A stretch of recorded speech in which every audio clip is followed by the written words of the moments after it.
शैलपुत्री देवी दुर्गा के 9 रूप में पहले स्वरूप में जानी जाती हैं। ये ही नवदुर्गाओं में प्रथम दुर्गा हैं। पर्वतराज हिमालय के घर पुत्री रूप में उत्पन्न होने के कारण इनका नाम शैलपुत्री पड़ा। नवरात्र पूजन में प्रथम दिवस इन्हीं की पूजा और उपासना की जाती है। इस प्रथम दिन की उपासना में योगी अपने मन को मूलाधार चक्र में स्थित करते हैं। यहीं से उनकी योग साधना का प्रारंभ होता है। मां शैलपुत्री सती के नाम से भी जानी जाती हैं। इनकी कहानी इस प्रकार है। एक बार प्रजापति दक्ष ने यज्ञ करवाने का फैसला किया। इसके लिए उन्होंने सभी देवी देवताओं को निमंत्रण भेज दिया, लेकिन भगवान शिव को नहीं। देवी सती भली भांति जानती थी कि उनके पास निमंत्रण आएगा, लेकिन ऐसा नहीं हुआ। वो उस यज्ञ में जाने के लिए बेचैन थीं, लेकिन भगवान शिव ने मना कर दिया। उन्होंने कहा कि यज्ञ में जाने के लिए उनके पास कोई भी निमंत्रण नहीं आया है और इसलिए वहां जाना उचित नहीं है।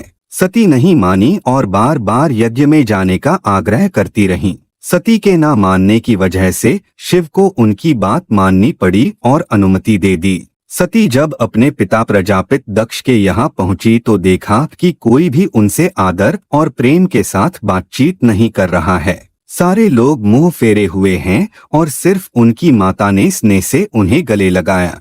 उनकी बाकी बहनें उनका उपहास उड़ा रही थीं और सती के पति भगवान शिव को भी तिरस्कृत कर रही थीं।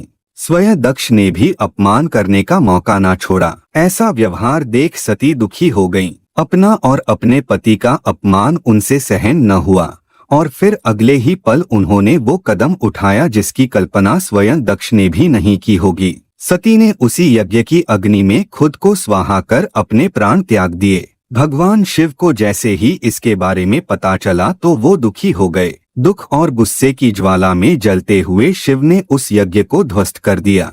इसी सती ने फिर हिमालय के यहाँ जन्म लिया और वहाँ जन्म लेने की वजह से इनका नाम शैलपुत्री पड़ा। माँ शैलपुत्री का वास काशी नगरी वाराणसी में माना जाता है। वहाँ शैलपुत्री का एक बेहद प्राचीन मंदिर है, जिसके बारे में मान्यता है कि यहाँ माँ शैलपुत्री के सिर्फ दर्शन करने से ही भक्तजनों की मुरादें पूरी हो जाती हैं।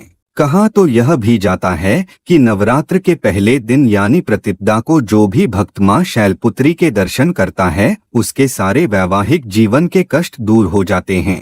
चूंकि माँ शैलपुत्री का वाहन वृषभ है, इसलिए इन्हें वृषारूढ़ा भी कहा जाता है। इनके बाएं हाथ में कमल और दाएं हाथ में त्रिशूल रहता है।